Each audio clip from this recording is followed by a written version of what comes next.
네, 안녕하세요 여러분, 로비오트입니다. 제가 이렇게 영상을 찍고 있다는 건 여러분 벌써 월광인제에게 시간이 왔다 라고 보시면 될 것 같습니다. 그래픽카드 가격 좀 많이 내려갔죠. CPU 가격도 좀 내려간 부분이 있고 올라간 부분이 있는데 인텔은 선방향이 돼서 올라갔다고 보시면 되고요. AMD는 아직 저렴합니다. 아마 이 영상이 올라가는 8월 초까지는 AMD가 좀 많이 쌀 텐데, 제가 알고 있는 정보로는 AMD도 가격을 올린다라고 합니다. 전체적인 환율도 올랐고 재고 수급 이런 부분에 있어서도 많이 좀 어려운 부분이라 모든 PC 부품의 가격이 올라가는 게 8월이라고 보여집니다. 그렇기 때문에 이 영상을 꼭 보고 계시는 분들이 계시다라면은 늦지 않게 사셨으면 좋겠어요. 만약에 40분이라면요. 그렇지 않고서 기다렸다가는 가격이 엄청나게 올라간 상태에서 또 살 수도 있습니다.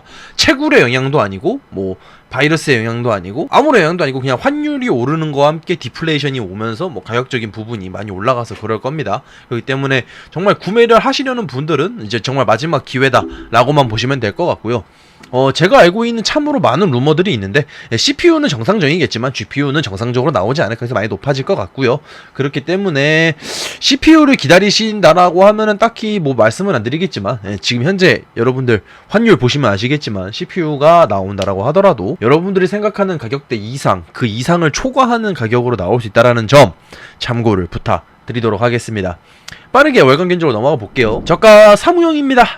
보시다시피 크게 차이점이 없죠. 4650G로 구성을 했고요. 메인보드는 A320 보드입니다. 이게 HDV, 제가 아주 옛날부터 많이 추천을 많이 했는데 HDMI, DVI, VGA 이 세 가지 모니터를 전부 다 활용할 수 있는 메인보드 중에 하나입니다.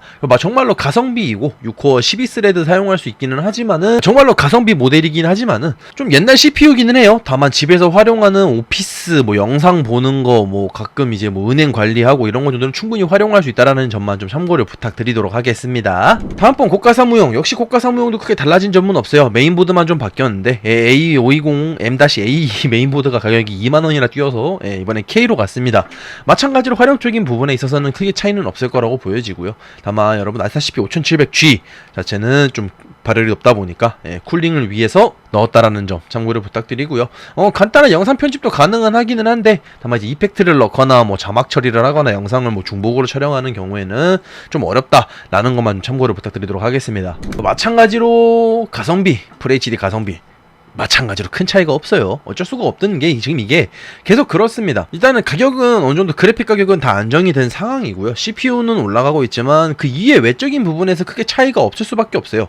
그렇기 때문에 지난 월간 견적과 거의 차이는 없고요. 5600 XT 이기 때문에 어지간한 게임들은 다 FHD에서 돌아는 가지만 옵션 타입은 좀 많이 하셔야 할 겁니다. 최신 게임들은 좀 많이 어렵다라고 보시면 될 것 같고요. 오버워치나 뭐 롤 이 정도는 옵션 타입 하면은 가능하다. 로아까지도 가능하기는 합니다. 옵션 타입 좀 많이 보셔야 되긴 하지만은 충분한 프레임을 뽑을 수 있다라는 점 참고를 부탁드리고요. FHD 상급 게이밍입니다. 5600X가 아니라 5600이에요. 5600X가 좀 가격이 많이 올라간 부분이 있고 조금 더 가성비적으로 100만원 이내에서 FHD 상급 게이밍 정도를 하기 위해서는 어느 게 좋을까라고 했을 때 3060도 가격이 50만원대를 지금 무너지기는 했어요. 하지만은 2060 슈퍼가 아직 가격대가 저렴하게 지금 풀려져 있는 걸 좀 봐서는 이거를 구성하기 좀 더 낫지 않나라고 보여집니다. 3060이랑 2060 슈퍼 같은 경우에는 거의 성능 차이가 없는 GPU라고 보시면 될 것 같고요. 이노3D 같은 경우에는 2000번대 좀 이슈는 있었지만은 괜찮은 발열, 괜찮은 소음 성능, 그리고 가장 좋은 거는 이노3D의 AS 성능이, AS 퀄리티가 매우 좋다라는 부분입니다.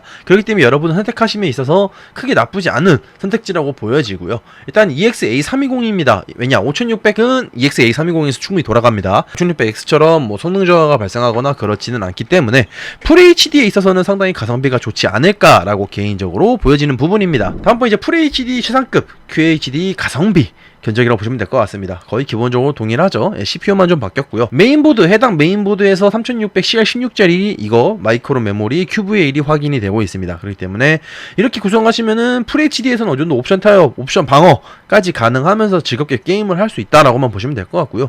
QHD 같은 경우에는 옵션 타협을 좀 많이 보셔야 되지만은 기존의 2080이라든지 2080 슈퍼 정도의 성능을 보여주는 그래픽 카드이기 때문에 꽤 괜찮은 성능입니다. 충분히 QHD에서 활용이 가능하다라는 점 참고를 부탁드리도록 하겠습니다. 이제 QHD부터는 이제 CPU를 좀 두 개로 나눠봤어요. 지금 인텔 CPU가 워낙에 가격이 많이 뛰어져 있는 상태이기 때문에 인텔 CPU 대비 AMD로 구성하면 이 정도 저렴하고 거의 비슷한 성능대입니다. 이제 QHD로 넘어가다 보면 CPU의 게임적인 성능보다는 GPU의 게임적인 성능이 더 중요해지기 때문에 두 가지를 좀 비교를 하면서 여러분들 좀 봐주셨으면 하는 부분이에요. 먼저 일단 AMD입니다. 5600X 기존에 동일하게 구성을 했고 다만 메모리는 4000클럭짜리입니다. 훨씬 더 프레임 방어적인 측면에서는 이 메모리를 사용하는 게 조금 더 좋을 수 있어요. 왜냐? 더 고클럭이기 때문이죠. 그래픽카드 같은 경우에 3070ti입니다. 3070ti이기 때문에 어지간한 QHD 게이밍에서는 다 풀옵션을 하거나 약간의 옵션 타입을 통해서 충분히 고주사율 플레이가 가능하다라는 점 참고로 좀 부탁드리고요. 일단 P5 플러스 SSD로 구동을 했습니다. 이제 PCIe 4.0 SSD이기 때문에 성능은 당연히 월등히 훨씬 좋습니다. 그리고 일단 가성비 모델이고요. 다른 PCIe 4.0 500GB 제품에 비해서는 훨씬 더 가격이 저렴하다. 그리고 전송 속도는 훨씬 더 빠르다라는 점 좀 참고를 부탁드리도록 하겠습니다.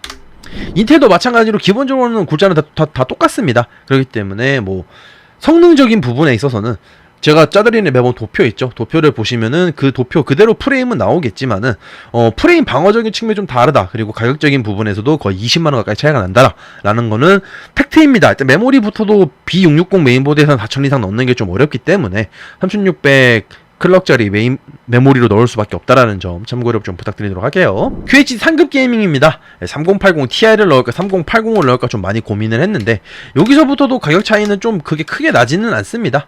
어쩔 수 없는 좀 차이기는 한데 마찬가지로 12600KF 같은 경우에는 3600 클럭짜리 메모리를 사용하고 있고요.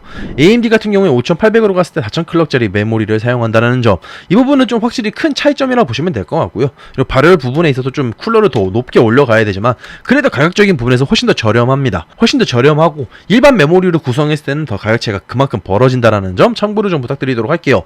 3080 Ti로 가셔도 되고요. 850W 파워를 사용하고 있기 때문에 이 상태에서 그래픽카드만 바꾸더라도 충분히 활용이 가능하다는 점 참고를 좀 부탁드리도록 할게요. 마지막으로 역시나 4K 게이밍입니다. 4K 게이밍 같은 경우에도 기본적으로 5800X 3D 넣었고요. 이번에는 3090으로 넣었어요. 3090이 훨씬 더 성능이 좋고 200만원 언더로 나왔기 때문입니다. 3090이면은 지금 나와있는 어지간한 4K인데 뭐 엘든링 같은 경우에도 최상업으로 플레이했을 때 무난하게 플레이가 가능하다라는 점은 참고를 해주셨으면 좋겠고요. CPU 쿨러 같은 경우에서도 5800X 3D 같은 경우에는 언더볼팅을 무조건 해야 됩니다. 순행 가는 거 이거 지금 이 쿨러 가격에 4배나 더 투자를 해서 순행을 가는 것보다 내가 언더볼팅을 배워서 전압 0.05만 낮추면 돼요. 딱 그것만 낮춰도 게임할 때 성능 저하 없이 온도 착하게 잡아낼 수 있습니다. 이 말인 즉슨 무엇이냐, 굳이 순행을 갈 필요가 없다라는 거예요. 순행 AS 5년 6년 쓰고 갖다 버릴 겁니까 여러분들? 계속 쓰셔야 할 거 아닙니까? 그렇게 했을 때는 이렇게 구성하는 게 더 낫다라는 거 저는 누누이 강조드리고 또 말해드리고 싶어요. 그렇기 때문에 400만원 언더로도 지금 구성이 가능한 견적이라고 보시면 될 것 같고요. 12900K라든지 12700K 갈 수 있는 방법도 있지만 12700K 같은 경우는 논외입니다. 거의 이 가격대 비슷하게 나오겠지만은 성능은 더 낮아요. 12900K도 비등비등합니다. 12900KS까지 가야지 성능이 확실하게 좋아진다라는 점 참고를 부탁드리도록 하겠습니다. 뭐 그 이외에 이제 월간 견적에 제가 소개를 안 드리는 부분, 작업적인 부분이 있죠. 이거는 꼭 저한테 쪽지로 남겨주시도록 좀 부탁을 드릴게요. 이게 지금 수학 연산 프로그램 같은 경우에는 캐시랑 뭐 이런 것도 많이 뭐 성능이 좀 되거든요. 이제 요즘에 이런 걸 좀 많이 공부를 했는데 진짜 AMD 특화가 된 게 있고 가성비로도 훨씬 좋은 게 있고 아니면 무조건 지금 비싸더라도 인텔을 가야 되는 프로그램들이 있어요. 이 부분을 모르고 그냥 아무거나 막 집어다 쓰면은 여러분들 큰일 납니다. 돈 대비 성능이 안 나오는 경우도 충분히 존재한다라는 점 참고를 부탁드리도록 할게요. 저는 로비오트였고요. 또 다음번에 뵙도록 하겠습니다. 아디오스.